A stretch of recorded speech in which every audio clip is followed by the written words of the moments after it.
つ目は神を称えよ。それが鍵です。称えよ。例え真実の道を示したまえ。あなたを崇め敬う世に秩序をもたらす支配者よ。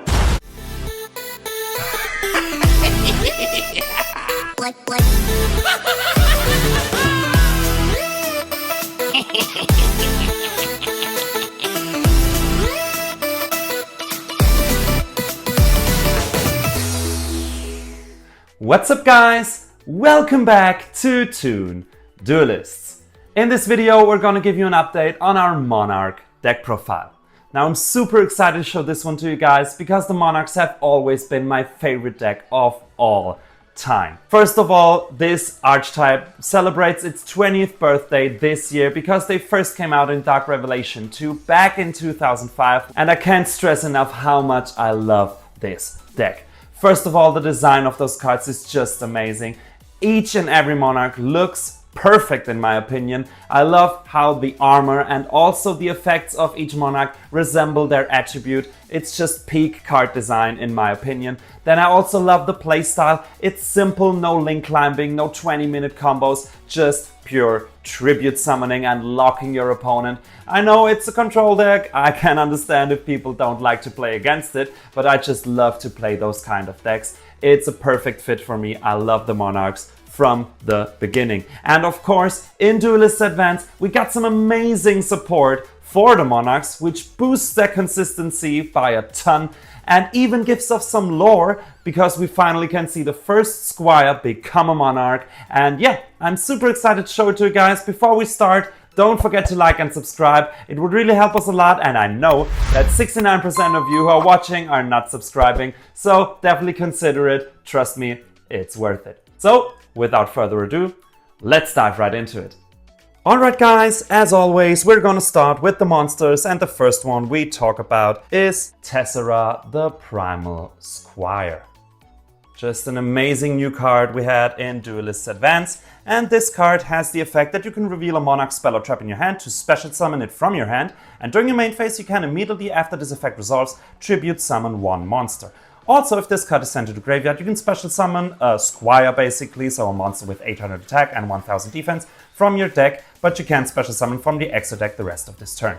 Now this card is just amazing. It does all a Squire needs to do. It's a free special summon basically. It lets you tribute summon for free. Just amazing card right here and a definite 3-off. Next up, we also run 2 copies of Idea, the Heavenly Squire. Also, just an amazing card with the effect that if this card is normal or special summoned, you can special summon another Squire from your deck in defense position. Also, you can special summon from the extra deck for the rest of this turn. And if this card is sent to the graveyard, you can target one of your banished Monarch spell or trap cards and add it to your hand. So it is not only an extender, but also recycles one of your banished Monarch spells. Just amazing, but 2 are definitely enough because of course it's not the last Squire we run. We also run 2 copies of its dark counterpart, Eidos, the Underworld Squire. Just an amazing card right here too, because it has the effect that if it is normal or special summoned, during your main phase this turn you can tribute summon one monster in addition to your normal summon or set. You can also banish this card from a graveyard to target one monster with 800 attack and 1000 defense, so another Squire in your graveyard to special summon it in defense position, and also you can special summon from the extra deck for the rest of this turn. So this one, when it comes to the field, just gives you another 3 tribute summon basically. And talking about Eidos, he is the one that ranked up himself to the ranks of a Monarch, and this is the next card we're gonna talk about. It's 3 copies of Eidos, the Underworld Monarch. Just an amazing designed card. Actually, I always used to think Eidos became Erebus and Idea became Ether, but seems I was wrong. And this card is just so amazing in this deck because it has the effect that if it is normal or special summoned, you can add a Monarch spell or trap or a monster with 2800 attack and 1000 defense from a deck or graveyard to your hand. You can also declare an attribute and make one face-up monster on the field become that attribute. And if you tribute summon one of your Monarchs while this card is in your graveyard, you can add it to your hand or special summon it. Now this card is just crazy. It's an amazing searcher on summon, picking out a specific Monarch spell or trap or one of your bigger Monarchs. and of course also special summons itself from the grave whenever you tribute summon one of our Monarchs. Just an amazing good card and a definite 3-of. Next up, I also play 2 copies of Erebus, the Underworld Monarch. So 2 Underworld Monarchs now. Guess that's why they have a rivalry right here. And this card is also just amazing because you can tribute summon it by tributing a tribute summoned monster. And if it is tribute summoned, you can send 2 Monarch spells or traps with different names from your hand or deck to the graveyard to shuffle a card from your opponent's hand, graveyard, or their side of the field to the deck. And also once per turn during either player's main phase, if it is in your graveyard, you can discard a Monarch spell or trap to target a Monarch in your graveyard and add it to your hand.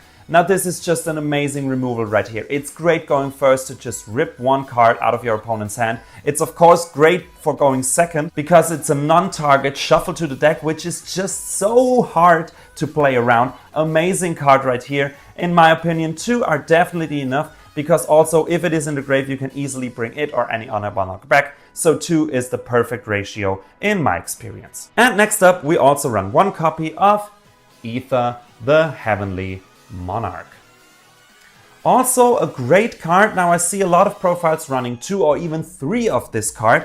I think 1 is definitely enough. This card also has the effect that you can tribute summon it by tributing a tribute summoned monster. And if it is tribute summoned, you can send 2 Monarch spells or traps with different names from your hand or deck to the graveyard to special summon a Monarch from your deck but return it to the hand during the end phase. Also, during your opponent's main phase, if this card is in your hand, you can banish a Monarch spell or trap from your graveyard to immediately after this effect resolves, tribute summon this card. I get why people want to play 2 or even 3 of this, because it's a Monarch Searcher, it extends even if it's just for 1 turn, and of course, foolishing 2 Monarch spells is great, tributing summoning during your opponent's turn is also not bad, but in my experience, it's just not good enough to run 2 copies, because when you're going first, bringing out the second Monarch on the field is just searching it to your hand. And to be honest, when you have a Monarch on the field already, you don't necessarily need another Monarch in the next turn. And also, of course, the tribute summoning during your opponent is not bad, but in most cases, you won't really need it. You don't have too much benefits of this.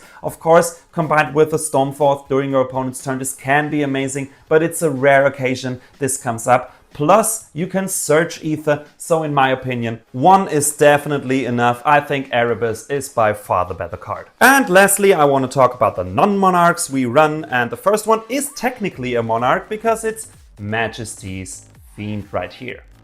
It has the Monarch stats, it can be searched, so it counts as a Monarch technically, and it has the simple effect that it can't be special summoned and neither player can activate monster effects. This is just so amazing in this deck. A great lock you can bring on your opponent. I don't have to explain why this is so amazing, but 1 is enough because we can search it out. And the final card we run, I keep holding on to it, is 3 copies of Vanity's Fiend. Also just an amazing card right here. Sadly, it has 200 defense, too much to be considered a Monarch, but it has the powerful effect that it can't be special summoned and neither player can special summon monsters. Since you don't really need your special summon once you build your board, at least, this card is just amazing. A bigger lock for your opponent can't happen. Just crazy good card, and I think you still should run 3 because you depend on drawing into it. So yeah, rather a 3rd copy of Vanity's Fiend than a 2nd one of Aether in my opinion. And guys, that's already it for the monsters. For the spells, we start things off with 3 copies of Tenacity of the Monarchs. Of course, we have to play 3 of this card, just an amazing searcher, because it has the effect that you can reveal a Monarch in your hand and add a Monarch spell or trap from your deck to your hand except itself. Definite 3 of course. Next up is the first new spell we got in Duelist Advance, which is the Monarch's Master Plan. Just love the artwork where we can see the scheme of the lower Monarchs, I guess. Amazing one right here. And it has the effect that you can send a Monarch spell or trap from a deck to the graveyard except itself. And also, if this card is banished, you can target a face-up monster your opponent controls to add a monster with the same attribute that has 2400 attack and 1000 defense from your deck or graveyard to your hand. Then you can apply this effect. Immediately after this effect resolves, normal summon one of your Zaborg, Mobius, Thestalos, Grandmark, Ryza, or Chaos. The second effect does not matter to us, we don't run one of the original Monarchs, but of course just sending a Monarch spell or trap from your deck to the graveyard is already amazing and basically all we need, because the card we can send with it is Pantheism of the Monarchs.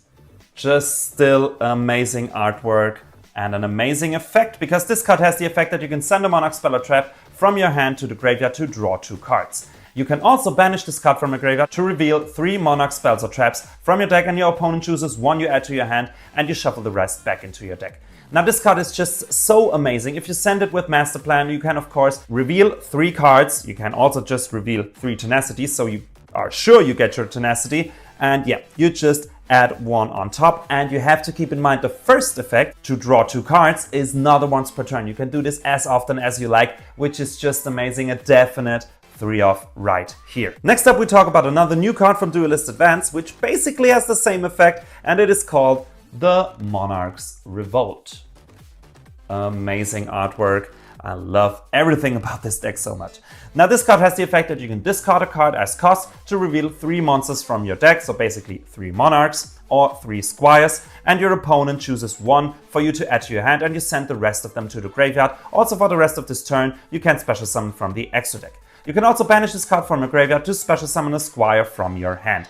Now this is just amazing. It basically does the same that Pantheism does from the graveyard with the Monarch spells and traps for your Monarchs or Squires. And with our new Squire and Monarch, this is even more powerful, because if Tessera is sent to the graveyard, you can just special summon another Squire, and having an Eidos in your graveyard is also amazing, because once you tribute summon, it just comes back. This card is a definite 3-off. You have to play 3 of this. It's such an amazing card. Next up, we also, of course, still play 3 copies of the Main of the True Monarchs.